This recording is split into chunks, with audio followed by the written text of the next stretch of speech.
came down and sat next to me. You had my heart fluttering, baby, like a pair of butterfly wings. I seemed to talk for hours about everything we knew. And when you went away, baby, Lord, right then I knew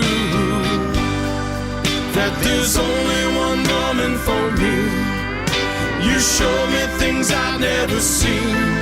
Oh, baby, you drive me crazy. There's only one woman for me. It's been 2 years, baby. Oh, you're standing there. I see the love in your eyes, wind blowing through your hair.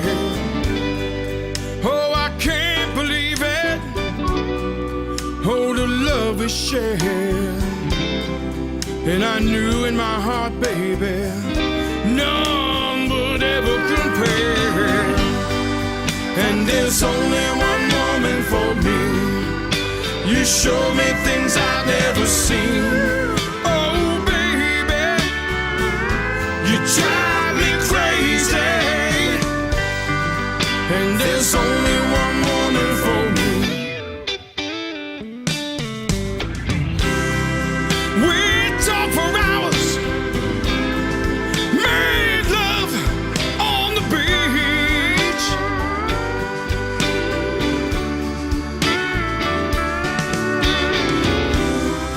You are my dream, my only fantasy.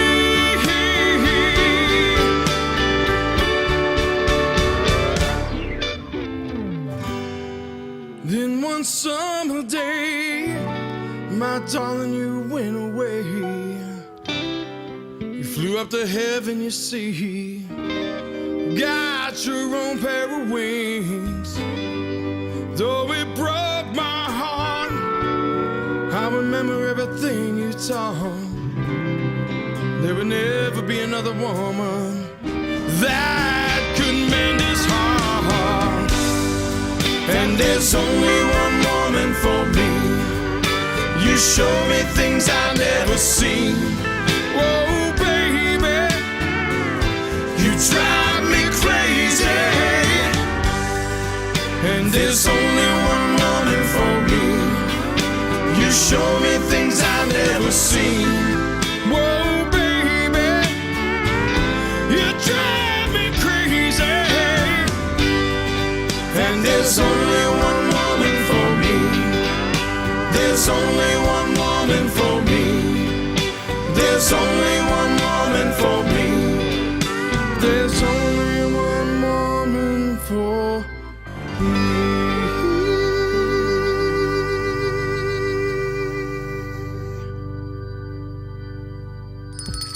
It's lunchtime and the Brooklyn Cafe is open for business. Live from the Amp Media Studios, Dawn and Freddie S. and their team are ready to serve up a huge portion of fun for lunch with friends and neighbors. So let's break open that lunch pail and unwrap that sandwich you brought and take a front row seat in the Brooklyn Cafe and get ready to enjoy some humor and hot topics. It's time to get a healthy serving of hope and happiness to help your day go by with a smile. Your hosts, Dawn and Freddie S., are ready to talk about food, health, dating, or just plain dream making. If you have a story to share, movie review, restaurant critique, or just a coincidental thing that happened to you, call in toll free 888-994-4995, Studio A right now. Sit back and enjoy your lunch break at the Brooklyn Cafe. Here are your hosts, Dawn and Freddie S. Oh, wow. We're like floating. Look at that. Welcome, welcome, welcome. Oh, they changed it. I am now on the Brooklyn Bridge. How do you like that?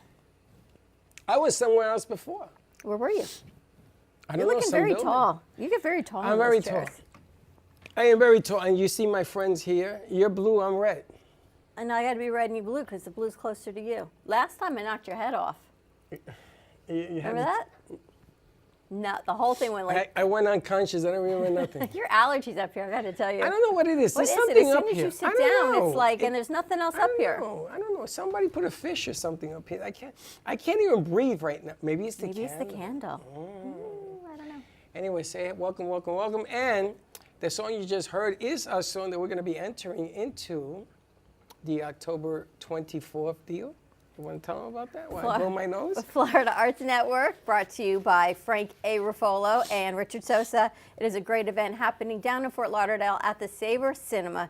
You can get your tickets on their website. Check out Artist Loft every other Thursday night at 5:30.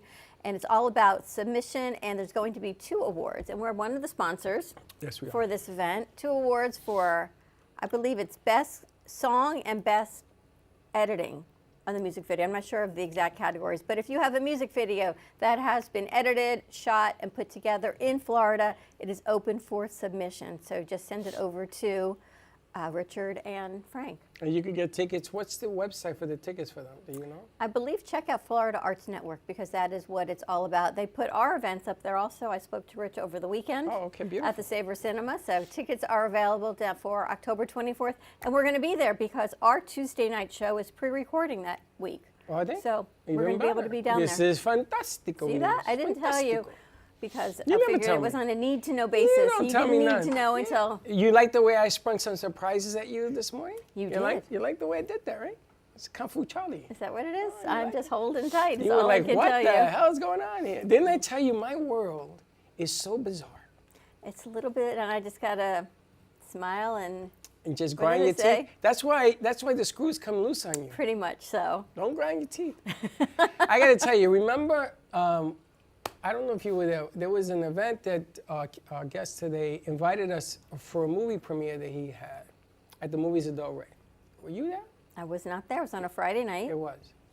And I went there, and Mama Ali was there. There was a lot of people there. I know took G-Man went. I think Josh went. I took a crew. Andrew was there, I believe. Yeah. I took a crew, and Nick, and yeah, she was there. Was that sorry? I was sorry, yeah. I took a crew, and Nico 86'd us. Why?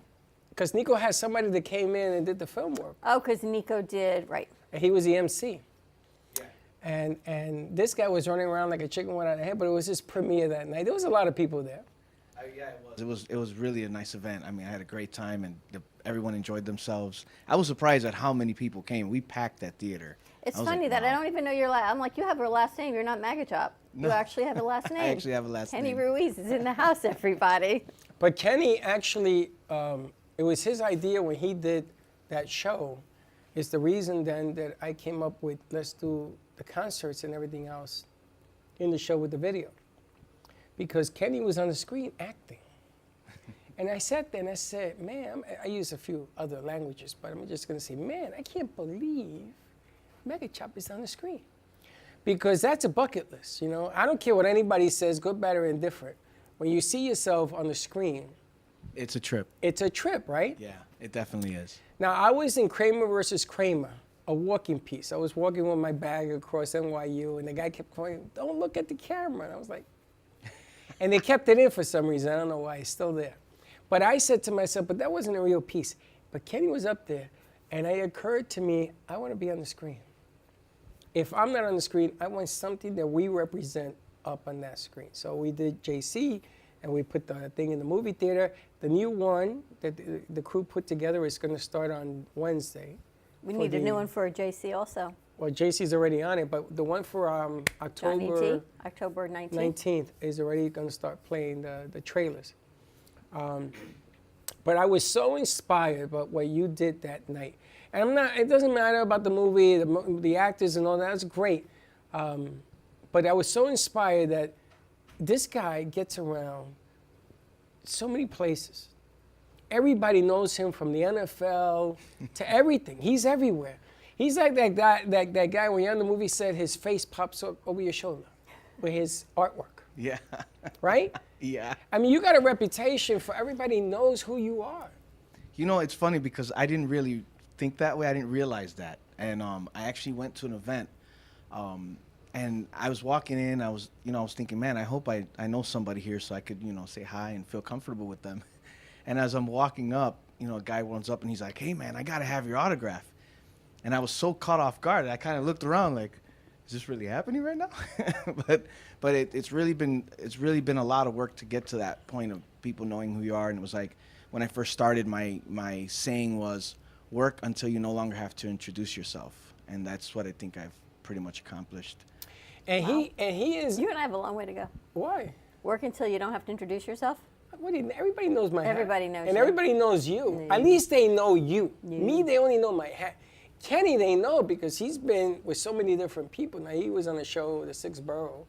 I think that show had a second part as well. It was The Sixth Borough, and what was the other one? Hollywood Engaged. Hollywood Engaged? Yeah. And Kenny was in here with the crew, and everybody knows his artwork. We have it hung in the lobby. Yeah, it hangs up here. Those mugs that he has. Oh, yeah. He has them in there. Those are all his specialized mugs. And Josh says to me, where have you been hiding those? And I hide them because I don't want them to chip and they're put away and everything else. But he's involved in so many different things, which is, you got to tip your hat. Yeah. Thank you. How long have you been doing what you do? Because we're going to get into that. I started Mag Chop in 2014. And for 2 years, I actually was managing some music artists. So Mag Chop was kind of on the back burner for a little while I focused on my musicians. And then when they went to a different direction, then I started focusing back on the art, getting back into galleries. I took my art and put it on fashion. And I did Palm Beach Swim Week was the first show I did. Then I did Orlando, Miami, and Chicago. And I actually have invites for my fashion to be seen at New York Fashion Week, Paris, and Milan. So that was really exciting. And then I was like, let's just keep going. So I wanted to make my artwork movie memorabilia. And I was going to all these different producers and saying, hey, listen, I want to get my artwork in your movie. And they would keep saying, hey, man, I got a role for you. And so I started doing these little small roles. And I met Juan Vasquez at my fashion show. I invited him. He was in town for another movie premiere of his, and I invited him to the fashion show. And we became friends, and for like 2 years, he had no idea that I had any acting. So when I did this movie that was on Amazon Prime, and I called Juan, I was like, you're not going to believe this movie I did is on Amazon Prime. And he's like, wait a minute, you acted? And I was like, well, no, but I did. And he was like, I got a role for you. And that's how I co-starred with him in The Squad. And so it's just been down from there. And so like now I'm getting back, trying to focus back and get a little bit more back into the art galleries and things like that. You doing any more movies?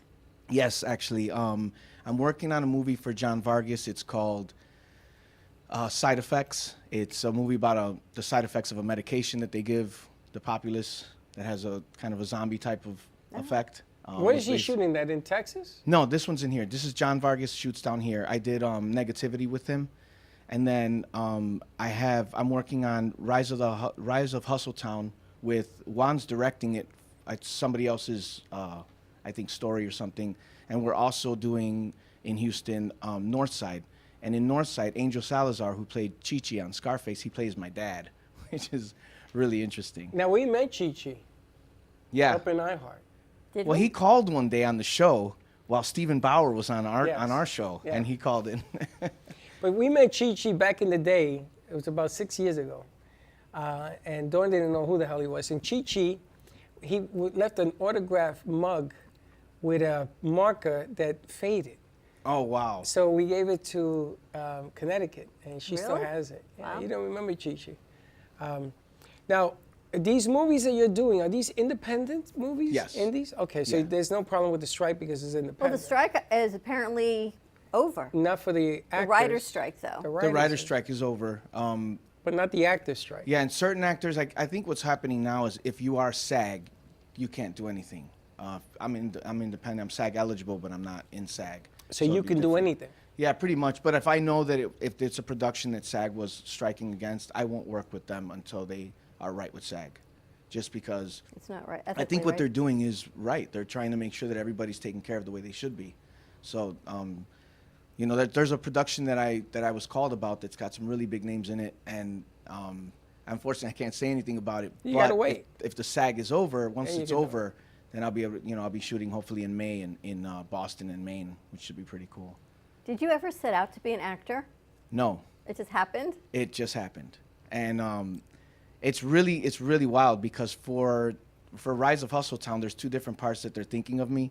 So I actually have to audition, and this is going to be my first ever audition. Wow. and I'm nervous as heck about it because I've never done one. But all I got into movies simply by trying to get my artwork into movies, and I would do these little scenes, and other directors were like, hey, you did a really good job. You want to be in my movie? And I was like, yeah, sure.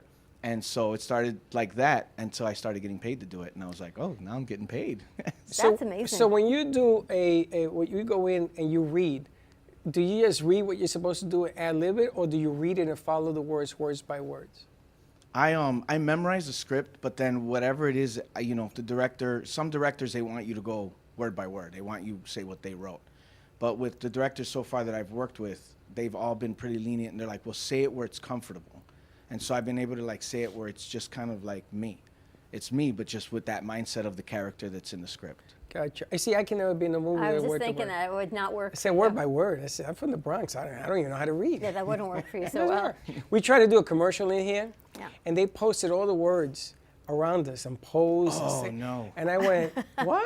Say what? I said, I can't do that. We did. We had it taped. It was before we had the teleprompter. We had it taped everything around here for him, and he was still. I'm out. Can't do that. it. Then I had to wear my glasses to read it. I said, no, I ain't doing it. I said, listen, you want me, you let me do it my way. Otherwise, forget about it. Yeah, I'm way too dyslexic for that. I'll be sitting there like, hold on, pointing. You got to memorize They'll it. know I'm reading. I got to memorize it. Oh, yeah. I'm going to take a quick commercial break. When we come back, you've got an art show at ArtServe Yes. in Fort Lauderdale coming up. Exciting news. So more to come on that. On the other side of this commercial break, give us a call at 888-994-4995 Studio A. Stay tuned, and we'll be right back.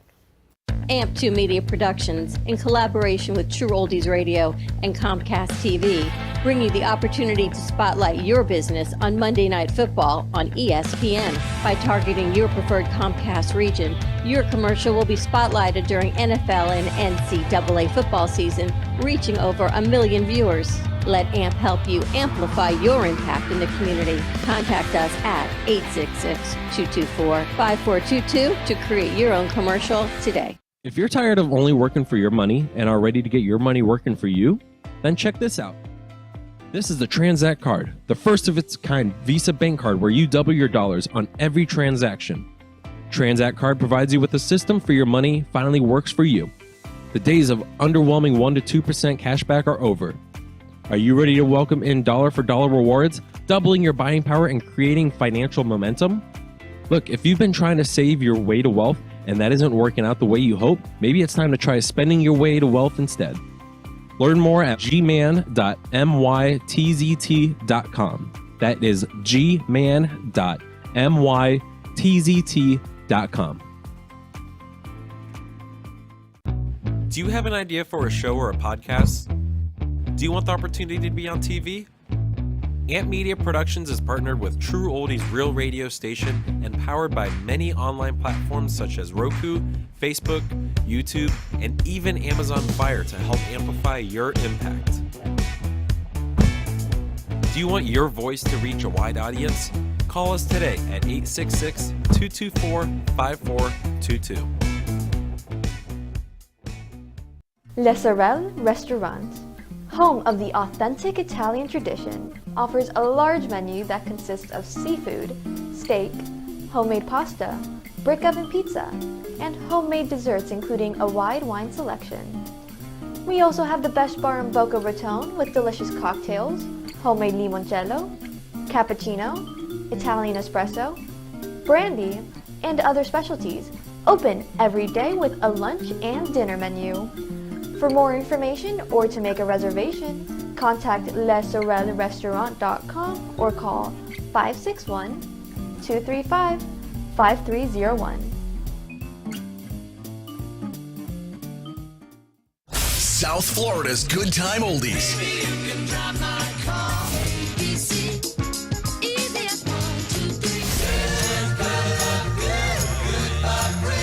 Now, Boca and Delray Beach have their own oldie station. Catch us on 95.3 FM. It's the greatest rock and roll hits of the 60s and 70s. On South Florida's Good Time Oldies, 95.3 FM.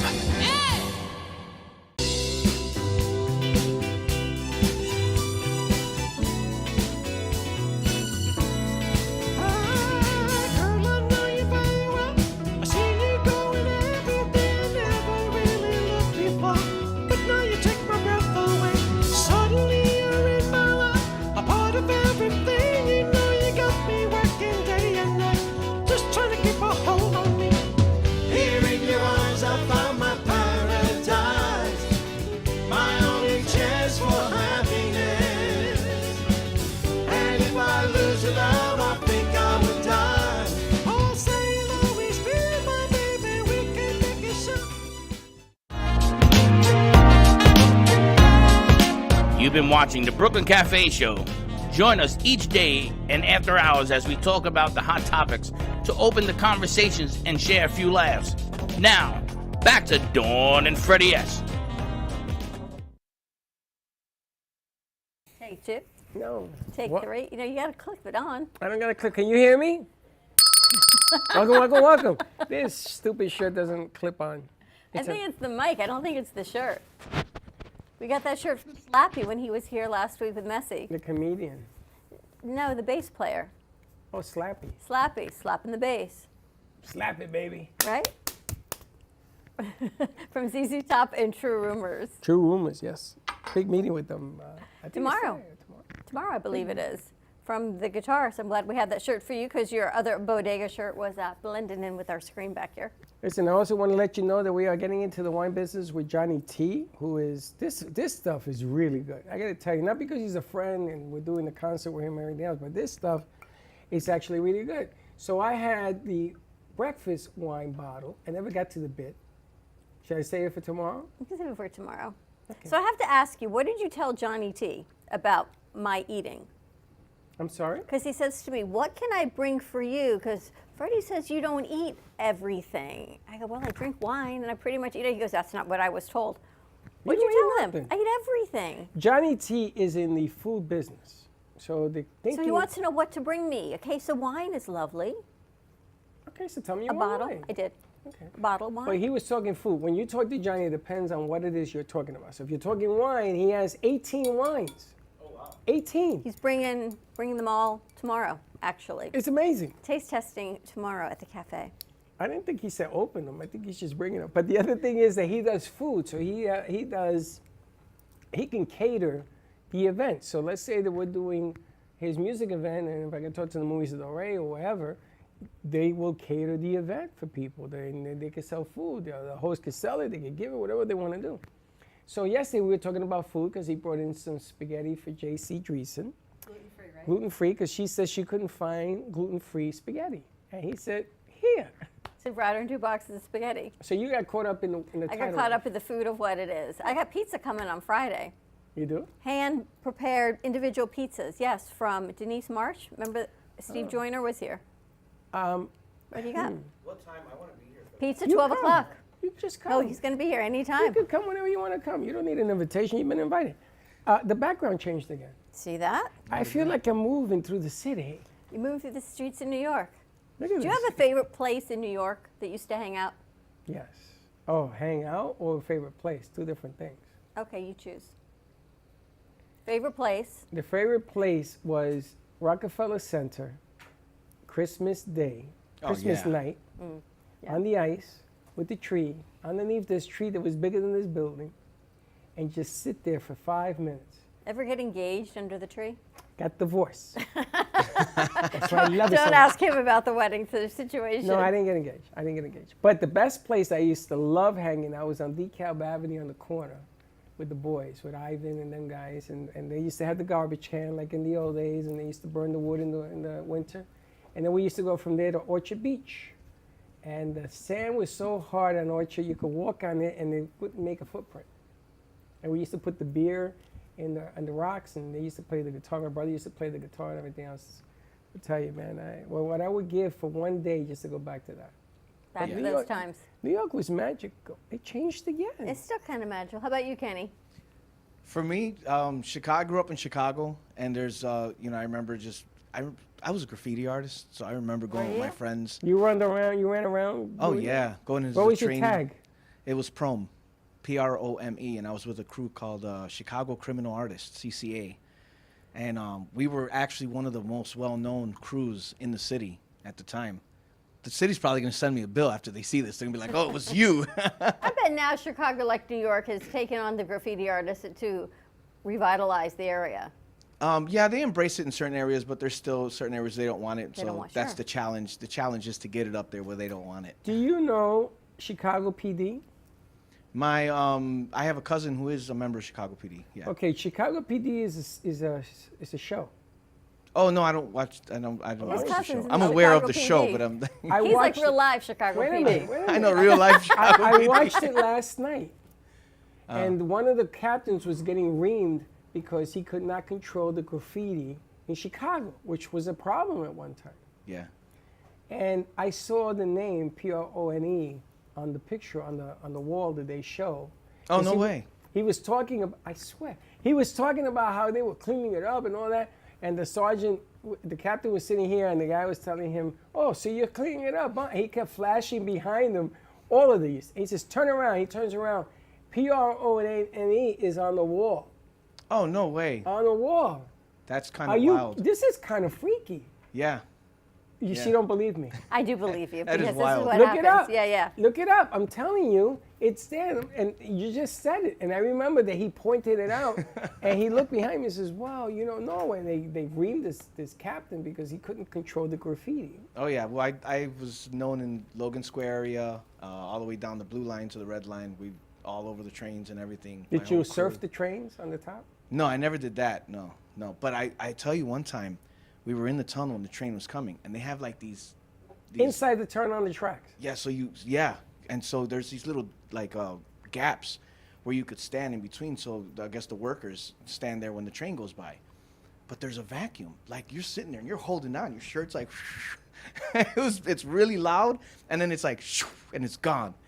So I do remember that, but I don't think I'd want to do that again. But you know, the memory's there. It was good. It's like when you divorce, you look back and wasn't marriage perfect then? No, there was this vacuum.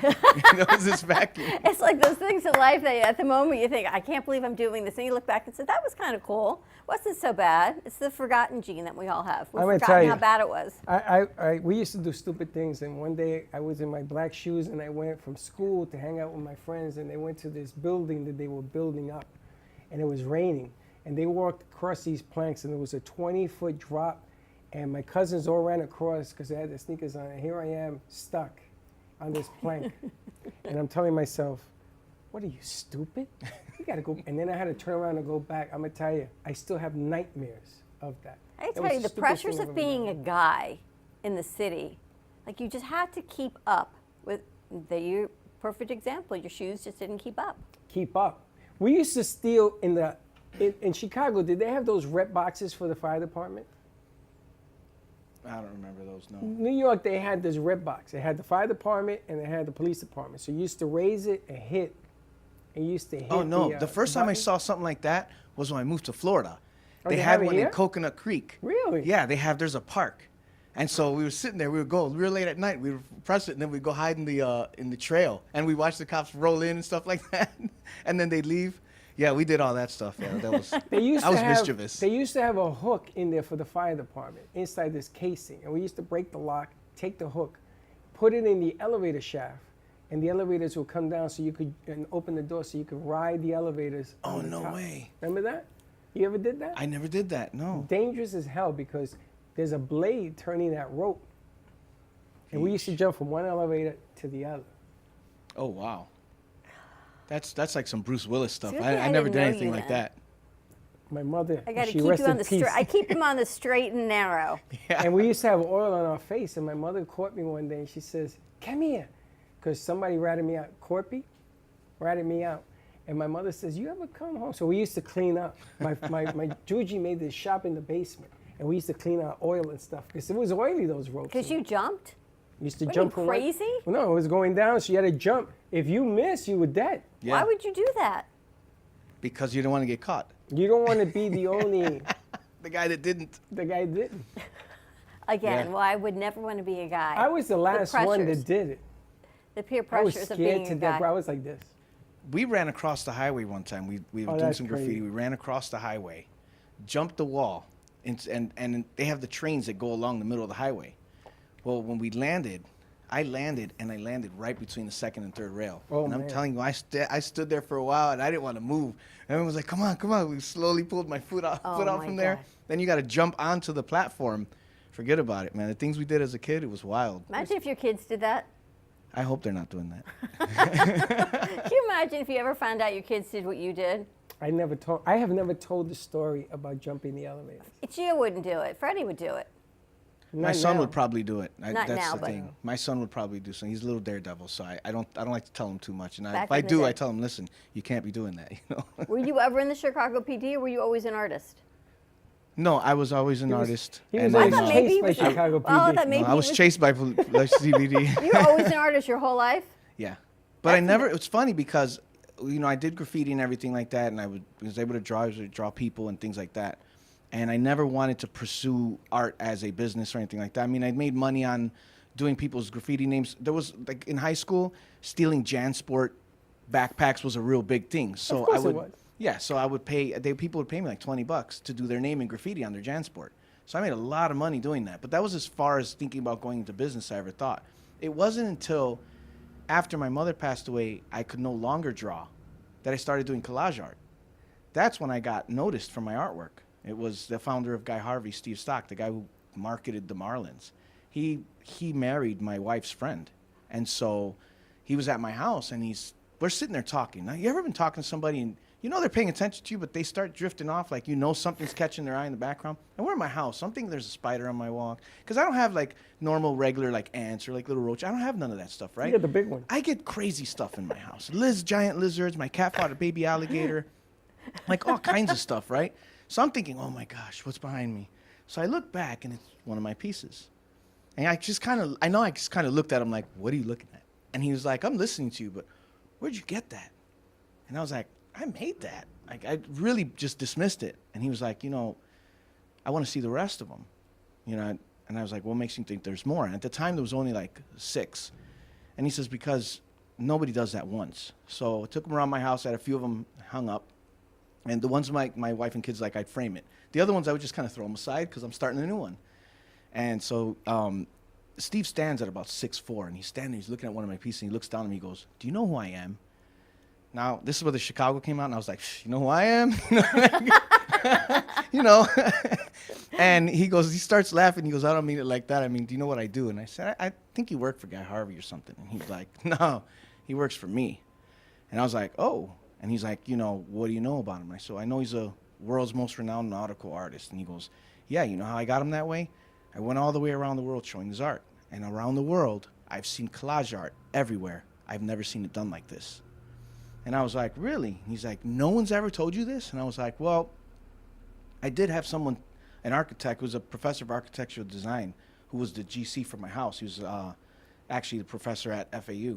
And he said something about my art. And I was like, yes, I've been told that before. And he's like, yeah, you got something real special here. If you ever want to start a business, let me know. And here I am. So is he helping you do your marketing and placement and promotion? He helped me get my product started. He had retired at the time. During this transition, he retired. And what ended up happening was right when I started getting back with ArtServe, getting into ArtServe, they were rebranding. And so I introduced them, so now he works on the board with ArtServe, which is nice. Great because I'm showing there. So Now it's you're really showing cool. there. Yeah. ArtServe is a great community in East Fort Lauderdale. I think it was an old library that they converted. It is A long actually time ago, ArtServe right? is the oldest. It's the oldest and largest gallery in Broward County, and I don't know if it was. It looks like it could have been a I library. think it was at one a time. library. I used to live down there. Oh my gosh, when I first moved to Florida, I was 3 What kind or of building 4. is that? It's just so long. It's right on. It's right on Federal, Sunrise. isn't it? It's on East Sunrise Boulevard. It's where Sunrise, kind of the old Sears, and it changes Oh, I know what that directions. is. Yeah, you know where Hustler is? Yes. You got the gas station and then ArtServe, and Okay. and it's a big community art gallery that's been around for a long time. They've had some real, they're known for some prestigious shows. To be able to be showing there is really big for me. It's like, Is this your show or you're part of a show? so they're doing the members exhibit, and there is a Mag Chop exhibit aside from it going on. So this will be my show. This will be the first time I'm showing all my artwork in one place. Wow. I will have my fashion stuff there, and I'm also going to have, because it's called Soul Perception. So they want to know who the artist is. What does the artist do? They want to know as much about the artist as possible. So I will be presenting as a fashion designer, as an actor, as an artist, everything. So I'll have my movie posters up, I have my artwork up, and my fashion. That's pretty exciting. It sounds like Soul Perception. Here it And is. there it is. October 6th. Oh, that's next week. Oh, it's going to be there for a while. Yes. So October 6th is the opening reception, that's where I'm telling everybody, you got to go to this. It's going to be great. I got a lot of some of the same people. Khalila Ali will be there. She messaged me yesterday and said she's coming through. But so that's the opening night. But then the exhibit runs through the 30th, through December 30th. But that's opening night is October 3rd. Yes. Next Friday night, I believe. Yes. That's exciting. Are you excited? I'm very excited. I'm nervous. There's a lot of emotion that goes on with it because, you know, this is the first time I'm presenting basically everything me in one place. So But the artwork is already up, yes? I'm putting it up Monday. Monday okay. morning I go. And what else are you going to do besides the artwork? You're going to do a fashion show or something? Or No, what I'm going to have is, because it's an exhibit, so I'm going to have 2 mannequins up there showing different styles, fashion that I make. I'm going to have my mug collection up there. And I'm going to actually have the entire mug collection there so people can see it. The thing about my mugs is at the end of every year, one mug does retire. And then a new design is introduced. How many do you have? Does retire. There's always 7 in the collection. Okay. And I don't know how many. I think there's 14 right now total that you can get or something like that. So It's there was like a- one year where I didn't retire one. It's like a Microsoft update. So you got to retire one and... I actually got the idea from my daughter. She used to collect these American Girl dolls. And at the end of the year, one of the dolls would retire. So my daughter would make it a point to collect the ones she knew was going to retire. That's smart. Yeah. And so I was like, man, that's a good idea. And then I chose, actually, it's a funny reason why I chose 7 to be in the collection. 7 is a good number. 7's a good number, but it's from, do you ever see the movie Something About Mary? Yeah. Do you remember when he gets in the car with the guy and the guy's 7-minute abs? Yes. And he goes, well, what if someone comes up with 6-minute abs? Yeah. He says, He threw it for a stump. So you went with 7 for the 7. he goes 7-Eleven, 7 dwarfs, 7 little chipmunks twirling on a branch. Eat less supper outside my uncle's ranch. That's why there's 7 in my collection. Something simple just like that. You would Yeah. think was a whole complicated thing. And Kenny, why do they call you Maggot Chop? People started calling me that, but normally I always tell them Mag Chop is the business, but people got used to just saying Mag Chop. How I got the name Mag Chop is how I create my artwork. I actually chop up magazines to create my artwork, so I said, I'll name my company Mag Chop. And that's how it started. And that's the way everybody introduces me to Yeah. him, like I don't know him. as Mag Chop. It's very cool. My daughter just went back to school for art therapy at GW. Oh, wow. And part of going through it is they have to, every class is an art therapy session. So they have to create. And the first thing they had to do about a month ago was create a self-portrait all through collage. So they could rip, wow. they could tear, they could cut, and there was the glue. And she's 31, so she's not like 6 years old doing this. But it was what the textures are, what it feels like, where you start the process of your self-portrait. And it's all part of the therapy of the touch and what it means like. So it makes me think of what you're putting together, that it's all tactile learning and it's all part of therapy for so many people. It is therapeutic for me because it's how I found comfort after I lost my mother. So it was like normally I hid in my art, but this time I couldn't do it the way I had to. So I actually had to change my style and learn something new. And I actually wasn't a fan of collage art when I drew.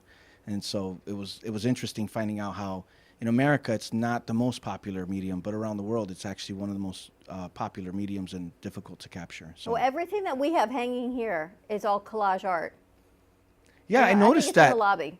Yeah, I noticed there's all kinds of different things. I love the artwork in this place. Every time I I mean, come your in here. pieces. So you find a picture of because they're all unique pictures. So I would Yeah. think that maybe you draw some of them, or you just find the images from the magazines you want, and then you put it together. Yes. There's only one piece. I did a piece for Chris Brown. It actually hangs in his daughter's room.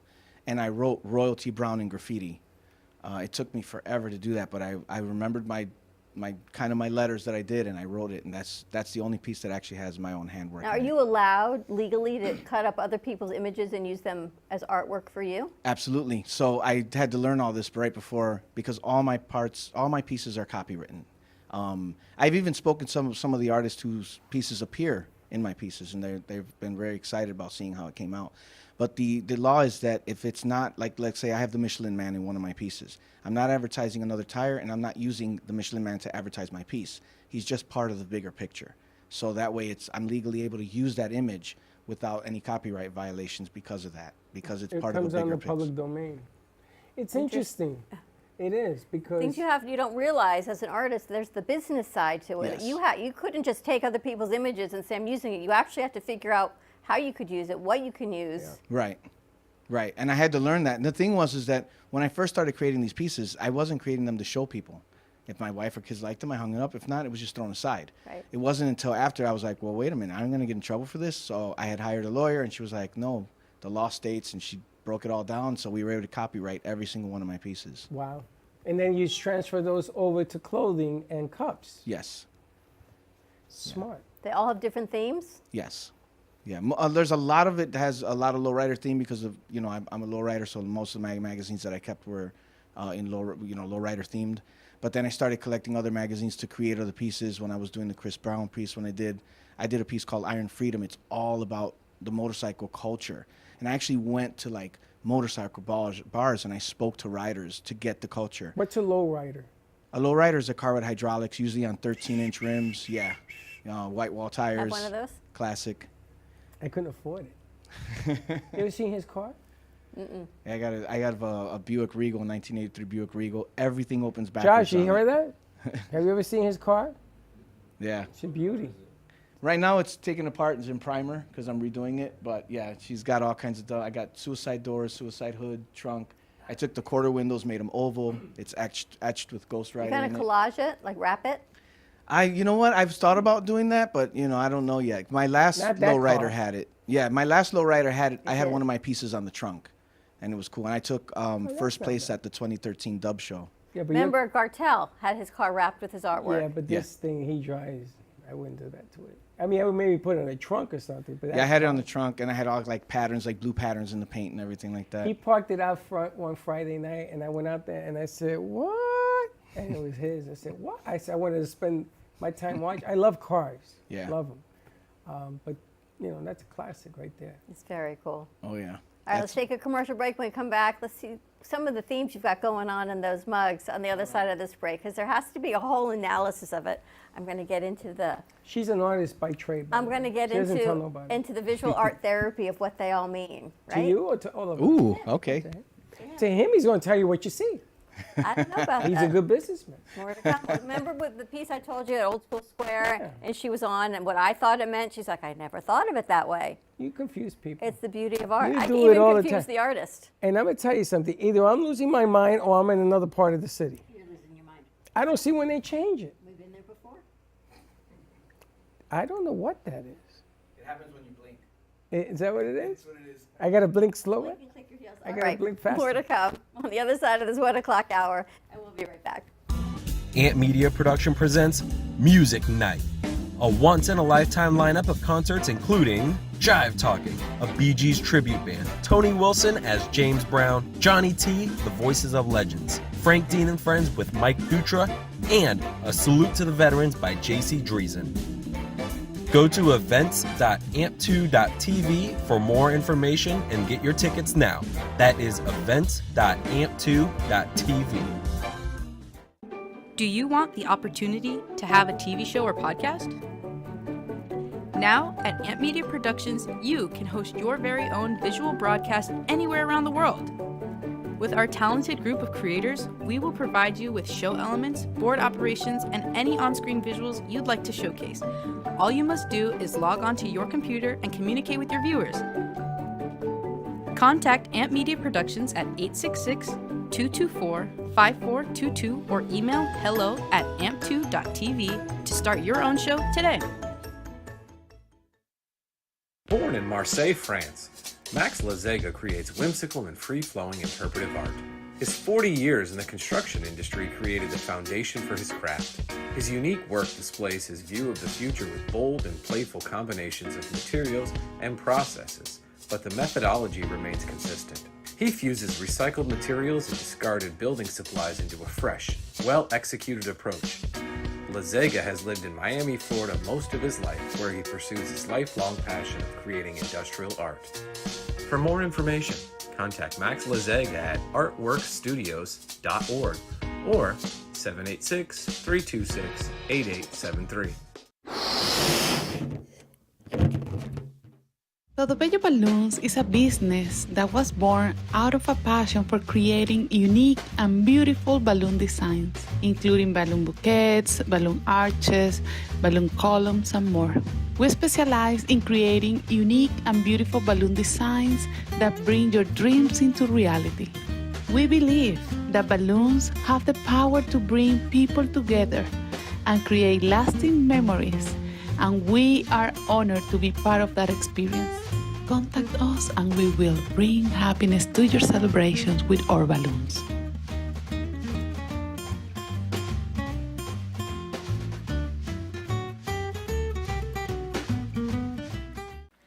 Love the Brooklyn Cafe? Don't miss out on some of the latest merch we have available. Need a new shirt? The Brooklyn Cafe has you covered. We have a variety of shirts in all sizes, ranging from the classic cafe shirt to the highly coveted colorful hot dog shirt. Need something for cold weather? Why not grab one of our cafe hoodies? Or you can snuggle up with one of our soft silk touch fabric blankets. The Brooklyn Cafe has everything you need, from clothing about the show to our signature coffee blends and mugs. Get it while supplies last.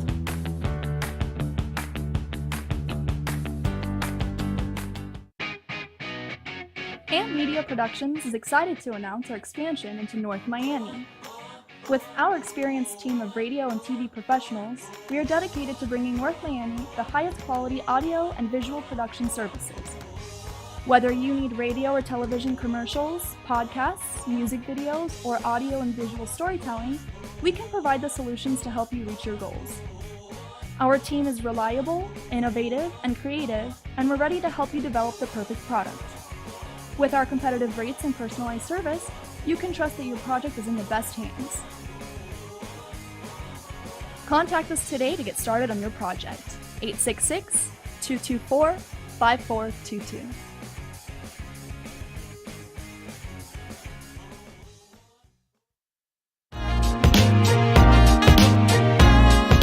You've been watching the Brooklyn Cafe Show. Join us each day and after hours as we talk about the hot topics to open the conversations and share a few laughs. Now, back to Dawn and Freddie S.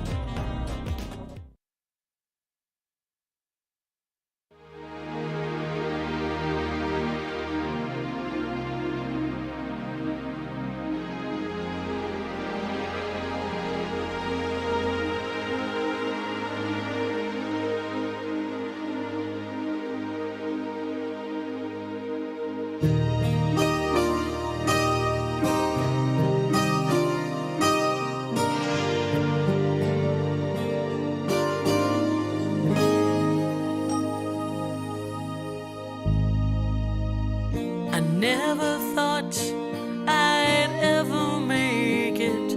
I can't believe the hell I've been through. Couldn't see the light at the end of the tunnel. I didn't know what to do. I've been through the rain, I've been through the fire. There was something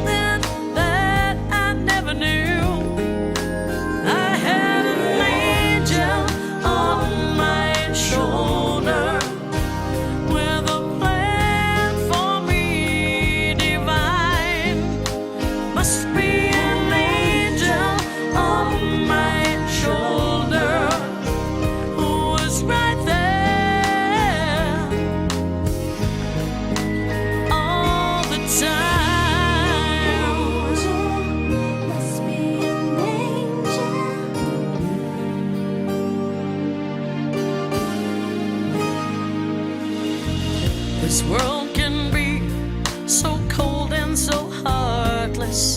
It's hard to find your way alone. Used to run so fast, no one could catch me. I couldn't find my way back home. Well, I've laughed, I've cried, I've almost died, but my broken heart just never knew. I had an angel on my shoulder with a plan for me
And we're back. That song brought to you by JC Dreesen, the one and only. JC's tickets are on sale for her November 10th, right? So you could do her show. People are buying tickets. I want to thank you for that. And JC's also producing the one on October 19th, which is Johnny T. You're going to see Johnny T tomorrow and Friday. He's going to come in because he's been in New York. We're going to start promoting this as well. And we welcome everybody to come in to the Movies of Dore and enjoy Johnny's legend voices, Sinatra, Dean Martin, the whole 9 yards. And you can thank our guests for putting this idea in my head to do it. Really?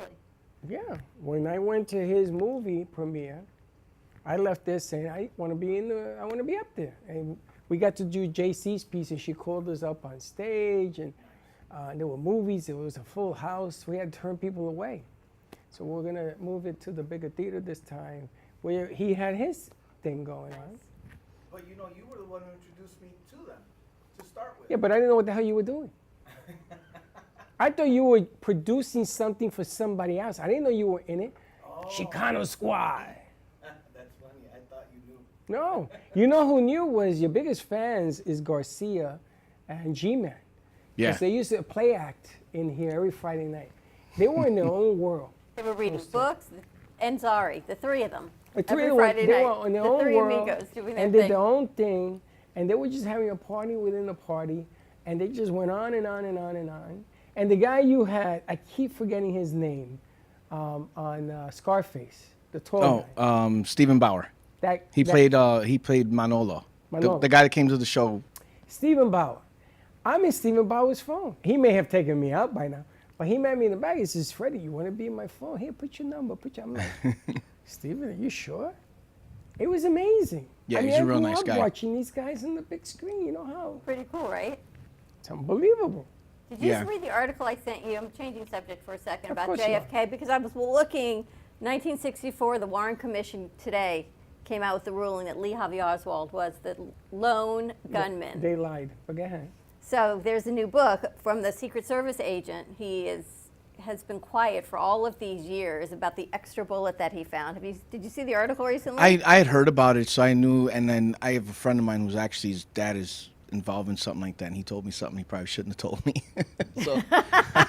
But there was more than him. Well, there had to be, and there was, I can't even say there wasn't proof. I think they swept the proof. I mean, and if you read this article, I spent a whole Saturday morning reading this, that there was an extra bullet is the premise, and he found this bullet, and he says he put it on the JFK stretcher in the emergency room, and when the Warren Commission report came out, it came out that it was on Connolly's stretcher, thinking it came out of Connolly, not the extra bullet that went into JFK, which would have signified an extra bullet. Oh, wow. The way the angle was of this, and why But he it came was out planted. now. That bullet was planted, you're telling me. No, he got it from the back seat of the car where Jackie O was, and it was just sitting behind where the convertible roof comes down and the back seat is, and it was like this barely opened bullet. And he put it in his pocket, took it to the hospital. When he left to console Jackie and help the whole family members, he put it on the bloody JFK stretcher. But when the Warren Commission report came out, it came out that this bullet that was found, clearly, and they did the ballistics and it was from the scene, they said it came out of Vice President Connolly, which in fact, it didn't. Not Vice President, Wow. but from Connolly, that it didn't. It was really from Listen, JFK. if anybody thinks that man did all that damage by himself with bullets going in this direction when he was behind him, if you think that, I got a bridge to sell you. It's probably back there somewhere else. It's probably one of the pictures that There's we a keep whole changing. bunch of people that were involved in it. And I heard that 2024, they have to open up half of the study because they kept it on the wraps. I was told that there was a hole in security and there was a reason why. And I'm not going to get into that. Now, did you see JFK's grandson is going to run for president? Is he? Yep. And Jill sends it to me, and they tried already to take him out. That guy better wear a suit of armor or something. They tried to take him out already. See, I mean, Yeah, that but family's he's out cursed there. with Well, he's out there. assassinations. Did you ever he's see out. Oppenheimer? Yeah. So you saw the end of Oppenheimer as to why the guy didn't get his Senate seat was because this young Senator John F. Kennedy said, no, I'm not voting for you. Yeah. So I think it goes all the way back to that communism. Well, it goes Oppenheimer. It goes back to a lot of stuff. I heard that the Kennedys were bootleggers, the great grandfathers. Oh, wow. were bootleggers, and they were involved in a lot of illegal activities. And there was a lot of people involved in a whole lot of different activities, but I think all the politicians are. You look at their houses; they're not making that much money. I mean, straight up. yeah, Look back at their in houses. Prohibition, people were doing what they had to do, just like during COVID, people were doing what they had to do to make a living. And Well, did you see the latest thing? The judge said that Donald Trump made all his millions by lying to everybody. You know, he said that he was worth this amount of money, is only worth this amount of money, and he lied. And he lied. I mean, you know, it doesn't matter what you say. It matters what you get away with. well, there's people now. What was the actress? I'm going to ask the crew. And she went in and she said she was this famous person, and she went through all these movies and premieres and Society. Yeah. They did a whole, Andrea, you know who I'm talking about? Did a whole series on her. Josh, you know who I mean? You know, I think I've heard something of that. I do. Anna something. She was like, she got into movies. She was doing she was getting everywhere. All And through she was lying just- that she was somebody. Yeah. She And was so getting they into found like her these out. major galas and everything. They did a whole thing about her. I did hear about it, but I don't know her name. You ain't got to go that far. Look at Santos, that criminal. I was a Harvard educator at NYU. I did this. The guy was lying. He lied to everybody. You know who takes the cake though? That lady that she went into. She saw a police conference going on, and she went in there and told them that she knew sign language. And she knew. And she changed it. She didn't know any sign language. She was just doing motions with her hands. That's hilarious. That was bad. Yeah, it That was is. the thing. That is hilarious. Can you imagine you're up there going like this? Yeah, she was doing all this kind of. You got to see it. The clip. It's hilarious. They got in trouble for that too. They got Yeah, in she a lot of got- trouble. You think? They got in a lot of trouble. I don't know how people even come up with things. It's like when Charlie Rangel, ABC called him, he wouldn't take the phone, and they said, "Do you think Charlie Rangel was the congressman at the time, senator?" And they said to him, "Charlie, it was a Cold War. Do you think we should attack Russia?" And he didn't answer. So he told me, "Santori, just take care of it." He says, "Bomb him." He came running out. Are you crazy? I don't know how they ever let you do things like that. He told me to answer, and I'm sitting there with the phone, and he's screaming at me, "Give me the phone!" This is Charlie Rangel. Ignore That's that great. click you heard on the phone. You're nuts. That's great. All I can say is you're nuts. All right, let's get back to your mug series. One a year comes out and one gets retired. Yes, one every year at the end of the year. I One want of to the know mugs. about the first one you did. What made you do that one? So as I started the business, I was like looking to say, okay, what's gonna work? What can I do? Because I had the art, and I sold some artwork, but it wasn't enough to survive off of. So it was like, okay, how do I create something that that will help me survive? That'll help make money constantly. And so everybody drinks either coffee or tea, and a lot of people I know collect mugs. And so, I started looking on, and I looked and I kind of wanted to follow that same path that Guy Harvey took. He has a mug collection out that's at some major, department stores. So I was like, well, let me introduce some mugs. So I looked at it and I chose the 15-ounce beer mugs because they're bigger. They have a big grip. So I was like, I want something that's comfortable, something I could, and it holds a lot. And so, so I created the first one, which was First Impression, was the first one I did. And the thing about this piece is actually the first piece that I did. And it's the only piece that was made 5 years before any of the other ones. And it's the only one that my mother actually saw. Wow. And so I was like, man, I wanted to do something, unique. And I was like, well, how do I do it? How do I make it so that it sounds like, I grew up collecting baseball cards and comic books, and you can only get so many of them. So I was like, how do you do this? And so then when my daughter told me about her doll collection, I was like, that's a great idea. And I was like, at the end of the year, I'll retire one. And then it was like, so now what? How do I make it, a collection? So I was like, well, put 7 in the collection. And for that reason, the 7th reason. And because at first I was going to do 3. Because I was like, well, I can just add to the collection. But I was like, no, it'd be better if I always keep a certain number. So it was like, there was the little things that I was trying to come up with that would make it interesting or have a story to tell. So what's First Impression? The first one you did, what's it a collage of? It is, it's a piece that basically tells a story about my life. Realistically, it shows there's some women that are in the middle of the piece. I should have sent him that piece. But there's some women in the middle of the piece, and it kind of symbolizes my mom and my 2 sisters that I grew up with. And then throughout the piece, you see it adds another sister, and then there's like an area where it shows. Andrea, can you bring the mug over, please? How long did Bring that over. He's going to give it to you. How long did you live in Chicago? Thanks. I lived there till I was 14, and then I moved to Florida. I stayed here till 95. This was like 94. I stayed here until 95. The end of 93 is actually when November, because I remember it was like negative 66 with the wind chill in Chicago, and we moved down here and it was 66 degrees. So for me, I'm in shorts and a t-shirt, and all these jive turkeys out here are wearing winter coats and boots, and I'm like, you guys crazy? Like, what's going on? You know what I mean? It was really bizarre. It was like culture shock, because I had never seen anything like that. People wearing winter clothes in 60-degree weather. Now that I've been here for so long, it gets to 70. I'm like, oh, come on. I didn't move here for this. Everyone put on jackets here this morning. Yeah. The morning show, They put everyone on the was in leather jackets. craze. They Oh, the yeah. leather They got pants. the leather. They got the boots. They got the, it's a trip, So all of this is from Cutout Magazines? Yes. How long does it take you to do one Have you of these seen the bad boys? detail of these? Yeah, that's what he's Some known take, for. that one took 4.5 months every day, 4.5 months. And how large is the original picture of it?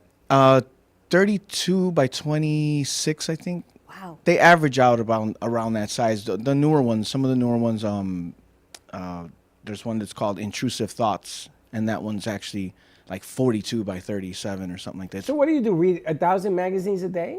No, when I get into it, I'm looking for. The weird thing is, like when I used to draw, I would look at a piece of paper and the image was there. Oh, so this is the intrusive Yeah, that's thoughts. intrusive thoughts.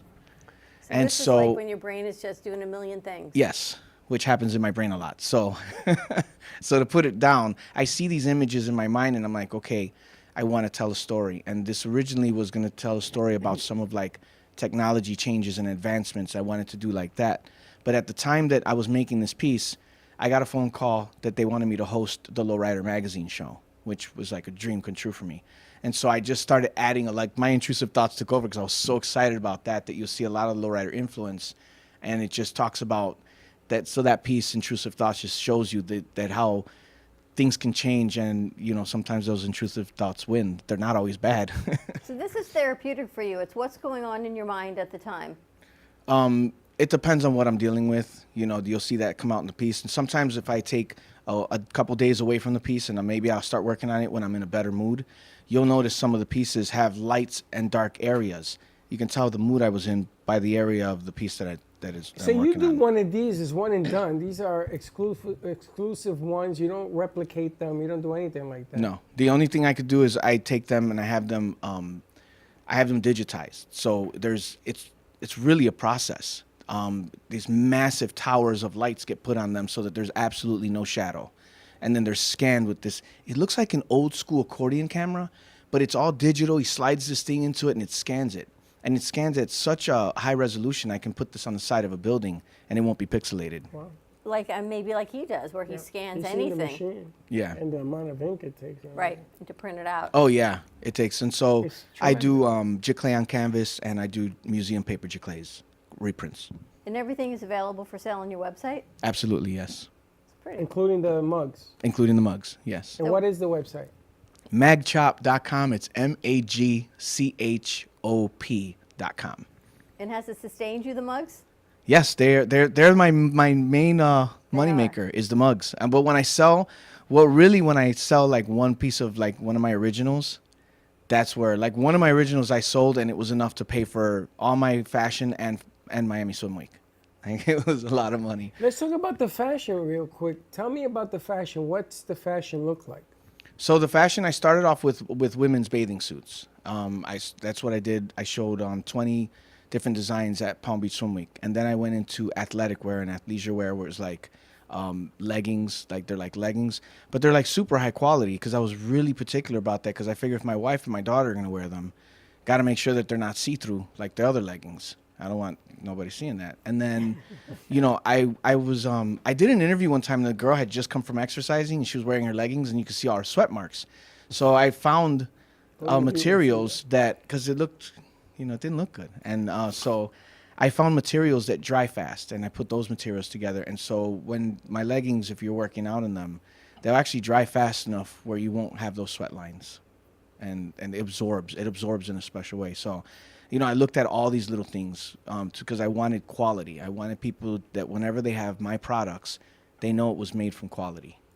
And longevity, because usually Yeah. gym wear, it sort of turns into paper after you wash it a couple of times. And you have Yes. to go buy more. And it's a competitive market, athleisure wear. It is. It's very competitive. But, you know, the difference is that my art is specific. And so when people see it, if they're into that, because I have so many, it's diverse. I have fishing, I have motorcycle parts, I have, you know, like Dia de Muerte looking kind of artwork. I have, you know, lowrider art. So it's a little bit of everything, you know, that attracts people. And it's different than these pieces. You're not taking your originals and putting them on the clothing. You're creating new images. No, these are the images from my artwork that Okay. are put onto the clothing.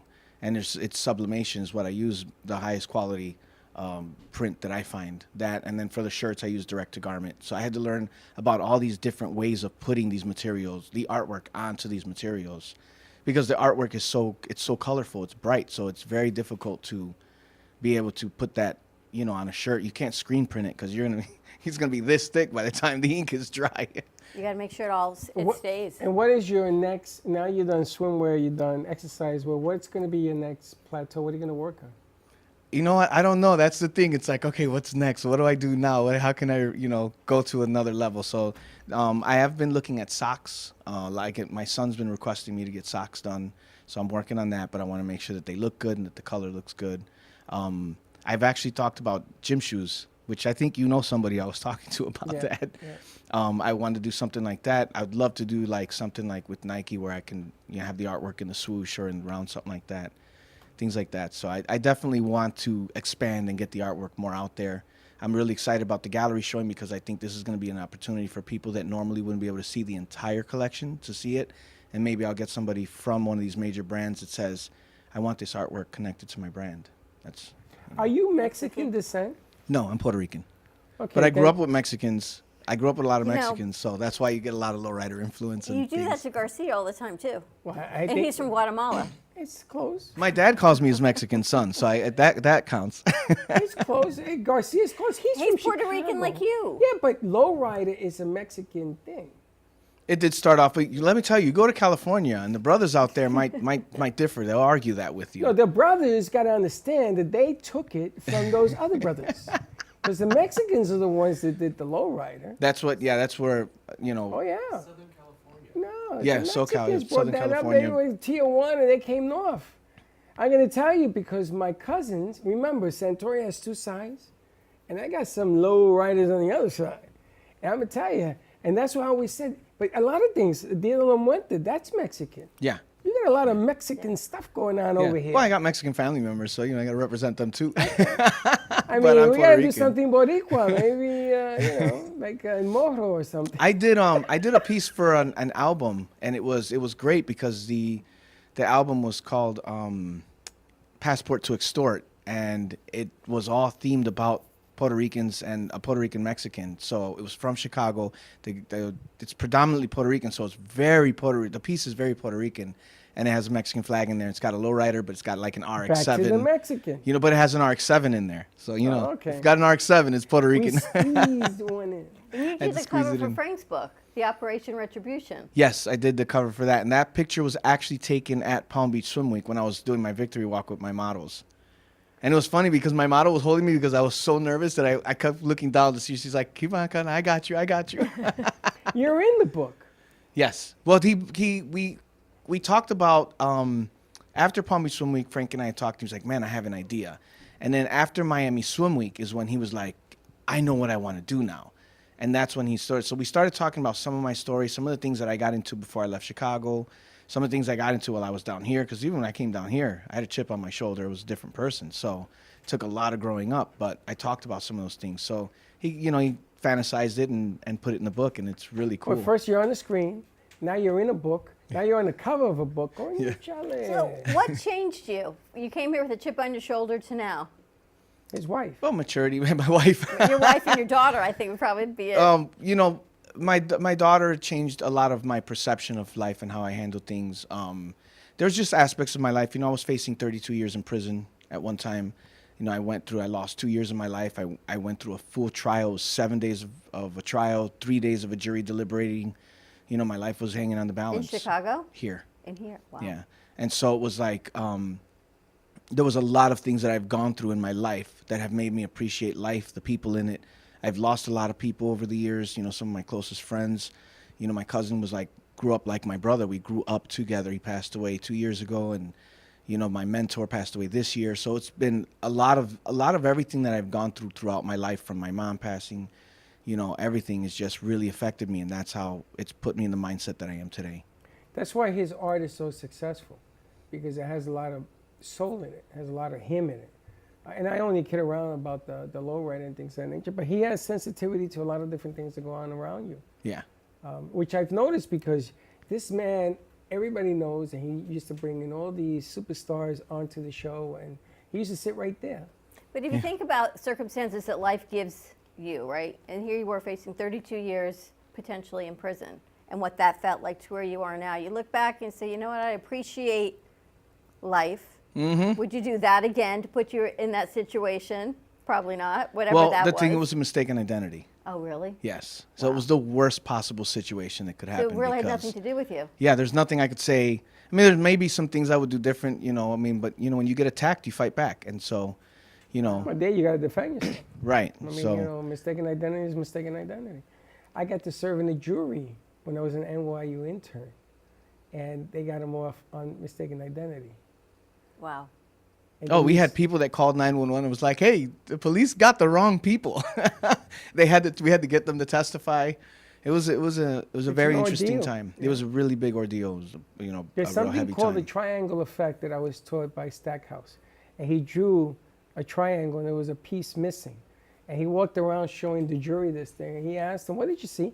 And everybody said a triangle, and when he held it up, it was missing a piece. He says, "It's not a triangle. It isn't what it always appears to be." And that's how he got this guy off. That's like the Mandela effect. I sent you the article of what we perceive on images. I remember Mandela dying. Okay, I remember him dying in '88. He was in jail, and I remember in 2013 when they showed that he was dying. I was like, when he died, I was like, didn't he die already? And I didn't say anything. I didn't know about the Mandela effect until like a couple years ago, and I was talking to a guy, and he said, "Hey man," he goes, "I gotta ask you a question because I only get along with certain people, and they're people from my realm." And I was like, "Okay, where's this going?" I was like, "Oh, go ahead, shoot, ask the question." And he goes, "How many times did Mandela die?" And I was like, "Bro, I thought I was crazy. I knew he died." You think you were crazy? When I was growing up and I saw us land on the moon in 1969, and they showed the picture of the little astronaut with the American flag, and the flag was waving. Well, now they're talking about that maybe we didn't really land. There was an article over the weekend. How many things could I send you? Harry, don't get mad at me. I used to bring this argument up to my brother, and my brother was punching me in the head saying, "Shut up," because Harry was in the military. Harry believed we were there. But that flag waves. Now they have explanations as to why it appears that way. First of all, I want to know who filmed it. Hello? Yeah. Who filmed it? Yeah, who did that? No one ever questioned that. I always wondered that. Like, this is man's first step on the moon. Like, wait a minute. Who put the camera there? We don't question a lot of things. Just like we believe that lone bullet did all that damage at JFK. Oh, right? and it went like this and like that and like this, like this, and like that. And apparently it was like World War II bullet, and it came out of didn't one have gun. like Yeah. Well, let's not talk about the melted aluminum in Lahaina, Hawaii. Melted aluminum. There's a lot of things. Look, how your perspective has changed over the years. Somebody came in here and told me that yesterday. A lady, she says apparently she knew me 4 years Your ago. energy has changed, she said. It has changed? Well, I'm older. I'm closer to death. That's what you told her. We're all closer to death. You just never know what's going to happen on the other side. I just look at things differently. I learn more from things coming at me as opposed to ducking and weaving and trying to avoid. I don't do that anymore. I think life has just a way of humbling people. And, I think daughters have a way of humbling men. Yeah, daughters will definitely. humble a man more than a daughter. Not even a wife, a daughter.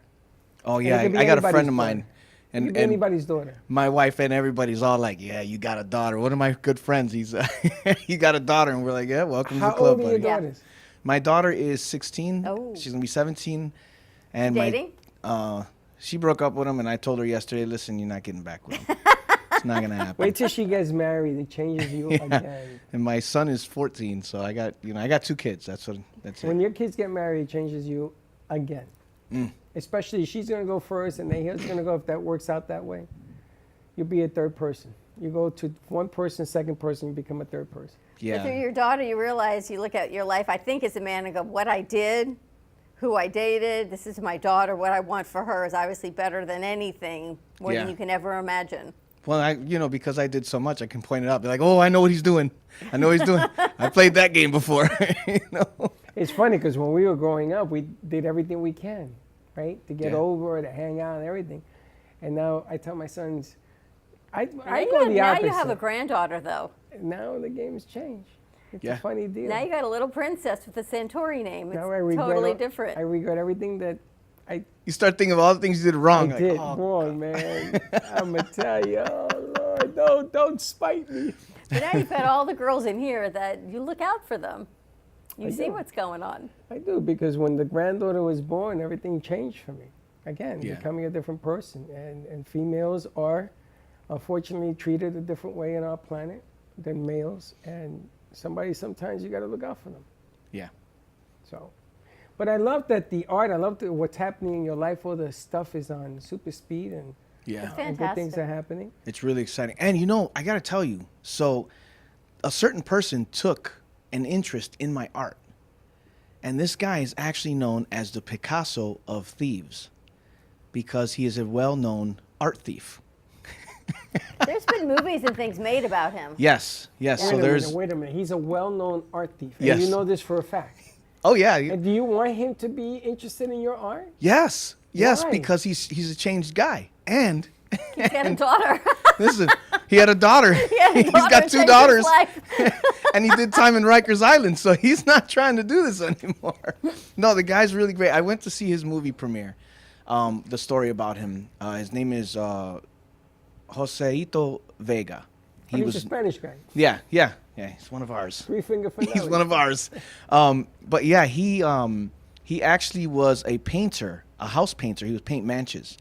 And so he fell in love with the artwork there. And so what he would do is he would take these pictures of it and he would actually completely reproduce the art and then switch and put his in there and take their original. And wow. Yeah, I mean, this guy even took a Picasso painting. He found a poster that matched the same size. He soaked the poster in tea so it looked old, paintbrushed it so that it would look like an original, and swapped it out with the original piece of art.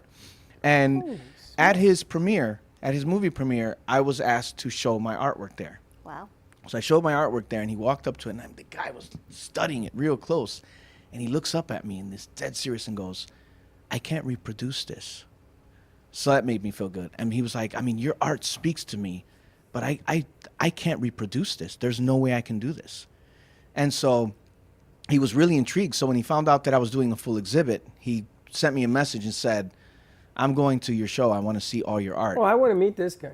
He'll be there. He'll be there on October 6th. And make sure that your artworks are original. Now that he's seen it. Yes, yeah, they're all. Well, I have the good thing about this exhibit. I'm able to show some of my Jaclays as well. So not all of them, but you can't reproduce them that way. Do you have the pictures of the? Shorty, do we have any of the pictures on the board? Yeah, I sent pictures of the. You got some other pictures that they come over? Picasso. I have a picture with him. Why don't we take a commercial break? Let's pull the pictures and so then we we'll can go from through there. everything and take a look at what's going to be at the exhibit. More to come on the other side of this commercial break with Kenny Macchop And Ruiz. keep Vega away from me. We'll be Stephanie right back. Jaffe is a world-renowned artist who creates one-of-a-kind pieces.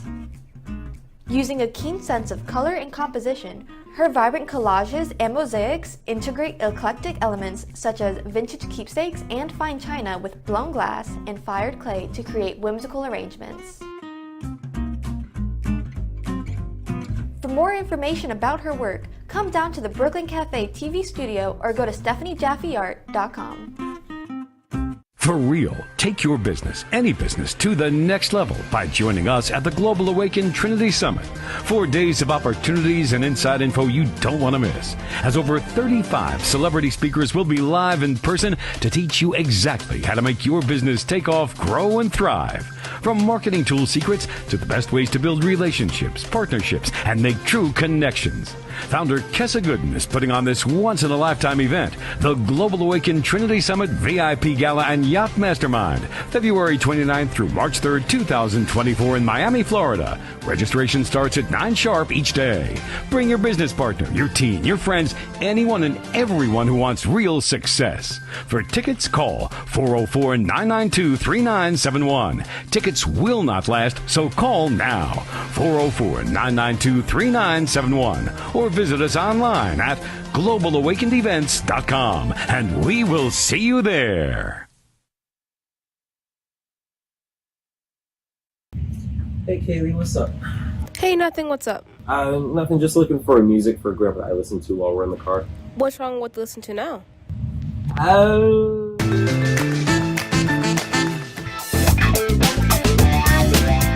Let's just say we have different tastes, you know? Why don't you try listen to a podcast on Spotify? Like which one? The Broken Cafe Studio one is really good. Okay, I'll try that one out, thanks. It's lunchtime and the Brooklyn Cafe is open for business. Live from the Amp Media Studios, Dawn and Freddie S. and their team are ready to serve up a huge portion of fun for lunch with friends and neighbors. So let's break open that lunch pail and unwrap that sandwich you brought.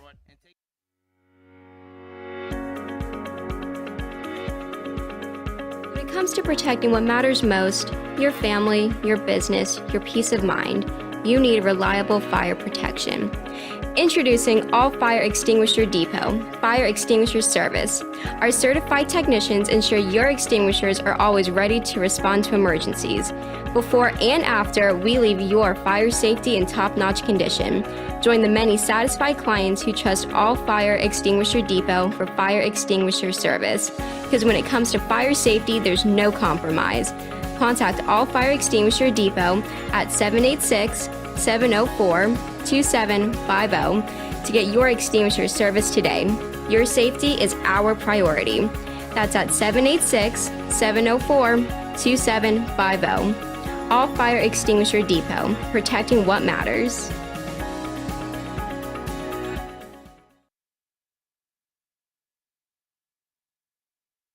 If the time comes, be ready.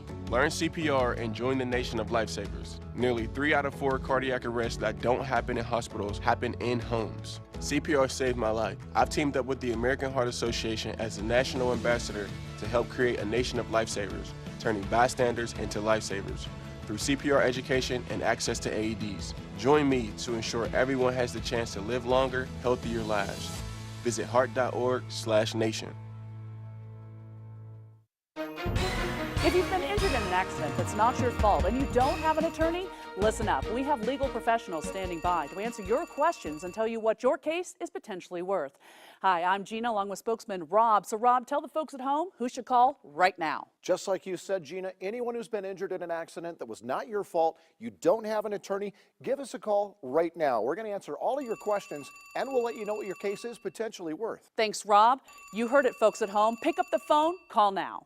What if this happened to you when you're alone? Or what if it happened here? With MedGuard Alert, you're never alone. You can connect with medical professionals anywhere, anytime. And now MedGuard is introducing our exclusive new Care Watch. If you need help quickly, use it from anywhere to contact medical professionals. No cell phone required. The Care Watch is not only a life-saving medical alert device, it's a revolutionary health monitoring system that checks your blood pressure, heart rate, oxygen saturation, and much more. And here's the best part. If you have Medicaid, you may qualify to get your Care Watch for free. The Care Watch is only available through MedGuard Alert. Call us right now. We have monitoring programs starting as low as $1 a day. The call is free, activation is free, shipping is free, and no contract is required. Remember, with Medicaid, you may qualify to get your Care Watch for free. Don't wait. Call us to get your Care Watch right now. Operators are standing by.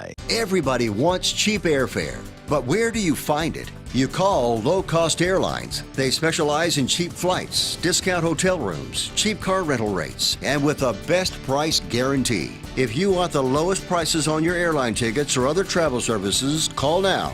That's right, call. That's the only way to get these rates. Experts are standing by 24/7 to get you the cheapest airfare and hotel rates available.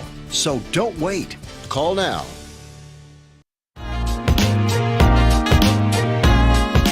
You've been watching the Brooklyn Cafe Show. Join us each day and after hours as we talk about the hot topics to open the conversations and share a few laughs. Now, back to Dawn and Freddie S.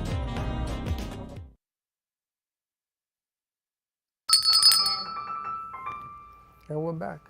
I got to tell you real quick, before we get back to Kenny, ESPN has reported a 40% increase in the history of Monday Night Football. Increase.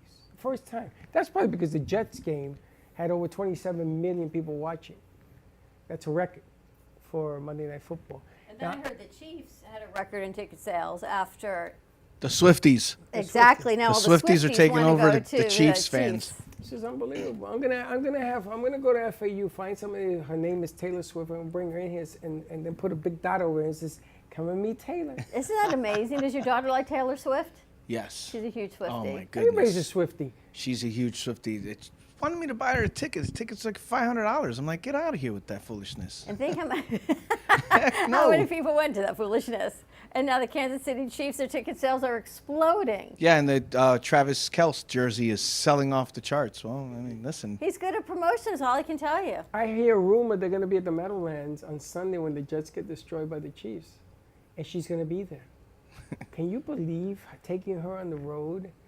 It's good Is he dating her or are they just friends? I'll tell you what. Listen, that doesn't matter. That Jets defense might just give them a hard time. But they got no offense, but their defense is actually good. Don't even think it. It's not happening. Maybe. Listen, my team is done. First of all, Who's your team? Who invited this guy? Chicago, I don't understand. I love their quarterback. What is it? They got no offensive line. We have no coach. Oh, This coach, we're being out-coached. You look at the Bears last year. The Bears. And they have all their players from last year pretty much second and third stringers on other teams. Yeah. So we got this whole new team of people. And we got the exact same results, if not worse, than last year. That tells you it's the coach. So you're a Bears fan? I'm a Bears fan. They won You and I They won the listen. Super Bowl on my birthday when I was a kid. Well, that was a different era. Is that Mike Ditka? Yeah. Ditka. Ditka. Even I know the Ditka. It was the shuffle. What was it called? The Super Bowl Shuffle. Super Bowl shuffle. But that was a different team. This team, it doesn't matter if the Jets defense holds them to 3 points. They're going to lose 3-0. Right, just because they got no offense. None. Absolutely none. You And guys now, never talk about Chicago in all your football rundowns. Chicago Bears had Dick Butkus on that team. Mhm. They had some players. Singletary. Back in the day. They had some And good players, who's my favorite running back in the history of football? Walter Payton. Sweetness. Walter Payton, when he died, they put it on the back of Yeah. the Daily News, Sweetness dies. I was a kid. I went, what? Yeah, that was I was shocked, devastating. Yeah, But as a kid. Sweetness, man, he could dance. He could run, Dawn. Human being can run. Now, there's a running back or a wide receiver that plays for the Rams. Now, there's two types of speed, right? When you catch a ball, that's one speed. When you run with a ball, it's another speed. But this Yeah. kid from the Rams, he's like lightning. He ran. I don't know why they don't throw this kid. It's like the Dolphins' 70-point game. Yeah. Waddle missed the game. Yeah, and he's one of their top guys. With Waddle, they score 140 points. Yeah. Ain't nobody gonna stop that team. No. You gotta have a secondary like you can't have linebackers against the Dolphins. Gotta have No. 8 exterior linemen. And they're keeping Tua on his feet. That was my biggest thing was that he's made of glass. So I was like, he's gonna get another concussion. That's I would it. blitz him every down Every I get. I put time. 8 in the box and blitz him. And you know what? I'm gonna get beat long anyway. Yeah. So I might as well try to get this guy out of the game. Because Tua doesn't move. He stands there. he takes a stands licking. there. Yep, he takes stands a hit, there. man. That's just craziness, especially after the concussion, right? As you Yeah. can tell, I'm not a Dolphins fan. Hit him. Are we making an announcement today Which one? about Kenny? Which one? Not yet. Not yet. Okay. Not yet. More to come. We're More to just come. a teaser of things to come for Kenny. There's more coming. Which one? But yeah, I'm so impressed though because there are so many creatives, and this space is a creative space. And all anyone wants to do is make a living, more than a living, right? Yeah. Doing what you love. And to be able to do what you love and make a living as an artist and not go, your weekend art shows and not sell your soul to someone who bought you out is a remarkable accomplishment, and how you did that in the business world. It's a struggle. It's tough. And I tell people, like, listen, there's going to be really good times and really bad times. And during the really good times, you have to focus on saving for those bad times, because when the bad times come, they're going to hit you left and right. And it's But that's with anything, right? But the It's with fact that you went from a graffiti artist where you shouldn't have been doing your graffiti to making this an art, a passion, a career, and now into the movies, you've put it all together. It's fun. It's fun. I have a lot of fun doing it. I really enjoy the fashion shows because it's such a challenge, and I'm a very competitive person. I'm always competing with myself. Every time I do something, if I do it in a certain time or a certain way, in my mind I want to beat it next time. So every fashion show I do, I try to beat myself from the last show. You know, my art shows, trying to get bigger into bigger galleries and get more known. You know, in the movies, trying to get those big roles with these major, you know, actors. So it's like everything's a challenge for me. So how do I got to see if we have any of his pictures also. If you got the pictures, post them. Oh, yes. Look at this thing. We're in another part of New York City. There you go. There's the one I did for Chris Brown. It's called Heir to the Throne. It's based about Chris Brown, his, you know, things that I learned about him. That's incredible. If you look at the bottom right on that watch, he's from Tappahannock. And so I put that in a watch. I cut the hands out, put the hands, so that watch did not look like that. But the interesting thing about this piece is what I learned about him. I didn't know much about Chris Brown stuff. He was a great singer, and at that time he was known for beating up Rihanna. So I had to like delve into who is this guy. And what I learned was that he was having an issue where he was trying to get access to be able to see his daughter. He was not able to see his daughter. And during the time that I was making this piece, my daughter had fell very ill and was in the hospital, and no one knew what was wrong with her. And she was in the hospital for like 7 days. So I made this piece during that time, and if you see, really what you're looking at is my emotion on how I felt Chris must feel about how you have no control and you feel like your daughter's slipping out of your hands. Well, I see. He's looking right in the middle above the car. You can see how he's like holding on. Yeah, and I built the piece around that. That's incredible. Around that thought. And how long did it take you to make this one? This one, it took 18 hours. That's it, 18 hours. 18 wow. hours. I poured myself into it. And how did you get to Chris Brown, or how did he get to you? Somebody from his camp contacted me. They went and they sent out like several people to look at collage artists online. They all came back with me. And so when I got called, and it was crazy because when I shipped the piece out there, it went to the stadium and it got stolen at the stadium. So I had to go through this whole thing, calling the stadium in LA and, you know, saying, hey, listen, this was the piece. Do you know what happened to it? A security guard ended up having it. They took it and they got it. They had to return it. And then I got a message from Chris Brown's aunt on Instagram. It's like, hey, I just want to let you know, I have the piece. I'm going to bring it to Chris. And she sent me a picture of the piece. Unbelievable. And then I messaged him and I was like, hey, I don't know if you got the piece. I would like to know if you did receive it. You know, I worked hard on this piece for you. And he posted the next day a picture of him sitting in the room, and you see the piece hanging in his daughter's room behind him. Wow. And I was like, no way. The piece was on there, and I got tagged like 15 times. My phone was like bling, bling, bling, bling, bling, telling me that I was getting tagged. And then he took the picture down. But I just sent a message, and I said, thanks. That was it. That's awesome. Now, it's something when you meet these people, because all the different actors or athletes or whoever you brought on the show had nothing but great things to say about you. So how do you get around? Because I see you, sometimes you're in Tampa, then you're in Sarasota, then you're in Mexico, then you're in Texas. I mean, how is it? You must have frequent flyer miles because you're everywhere. You know, it's really bizarre, but like I drive a lot of places. I drove to Tampa and Orlando when I did those two shows. When I went to Houston each time, the production company for You Got Films flies me out there. I get really killer pricing on the plane tickets to New York are cheap. So, you know, and they are. Yeah, so when I get up there, I go stay with my friends, so I don't even pay for a hotel. So, you know, and I just go, I look for different events. I go into these events and I network and I meet people. And, you know, since I've met so many people, now they tell me, hey, I'm going to be here. Come on down. I go there and I'll meet them. And before you know it, we hit it off and I have developed a relationship. Before you know it, I'm calling them like, hey, how you doing? Let's go hang out. And it's the key. It's networking. You got to get out there. Yes. Yeah. I would tell you that no matter what you do, networking is going to get you there. Your networking can open doors that degrees can't open. Being honest and doing, you know, good business. Once people see that you're always doing honest business, they'll do business with you because they know that there's no There's no shadiness with you. And so I'm very direct. And there's times where I've dropped the ball as the owner of my company, or somebody that was supposed to be handling something, we dropped the ball. I own it. I don't sit there and make excuses. I call the person, listen, I own it. Can I make it right? If they say yes, then I make it right. If they say no, then, hey, listen, well, if you ever, need me again, call me, and I'll make sure that I do it right this time. And that's not failed me at all. That's what. This is That's first impression. Yeah, that was the first one I did. This is the first one. Okay.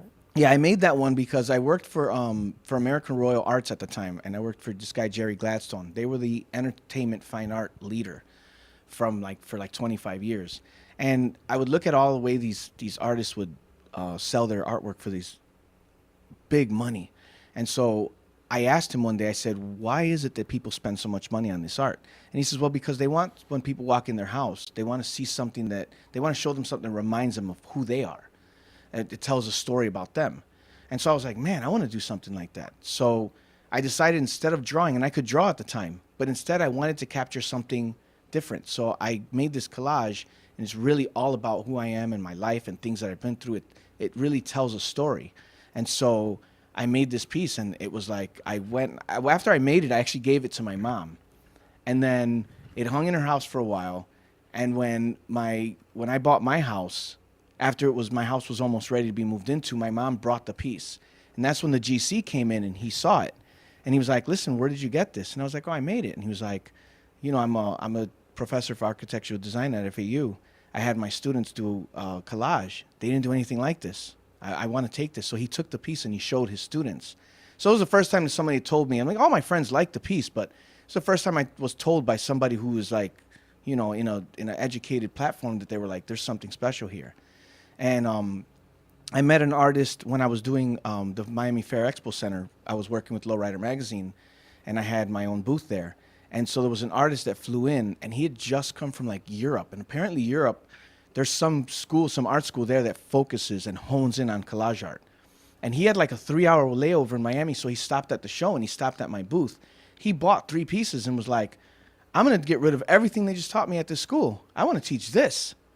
And so I was like, oh, wow. So it was like, as these things were going on, I kept hearing that, people were like, "Man, your art is something special." And so that's how I've grown through it.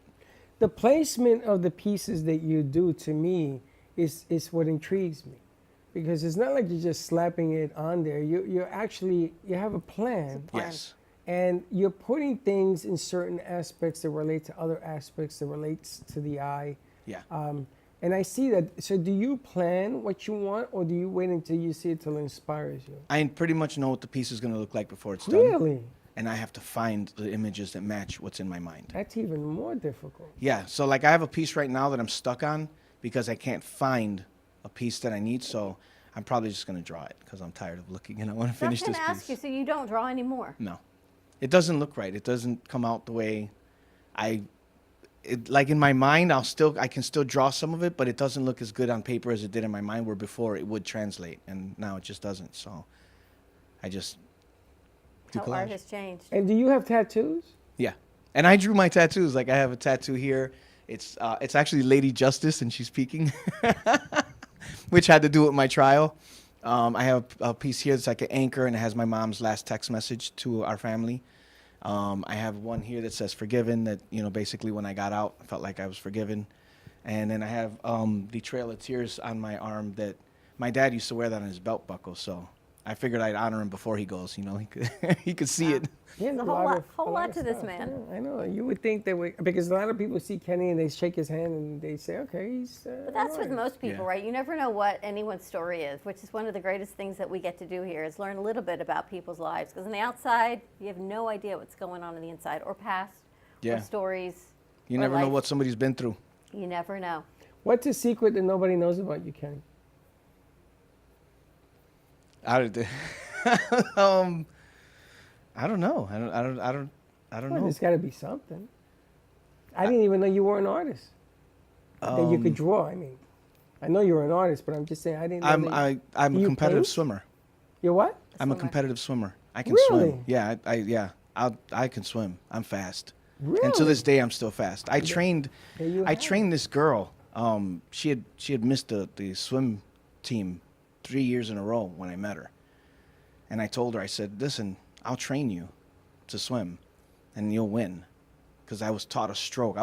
I know the same stroke Phelps uses. I was taught that when I saw him swim, I knew that stroke. And so when I taught her, she was telling me these guys would make fun of her. And they were part of the other swim team. So one day while we were training at her apartment complex, well, guess who lived at her apartment complex? Her two bullies. So they came up to the thing and they were like, oh, I tried to say something. So I told them, I said, I'll tell you what. If you could beat me, then you can make fun of them. But if you can't beat me, you got to leave. And I mean, I had Dickie shorts on. I wasn't in no swimming attire.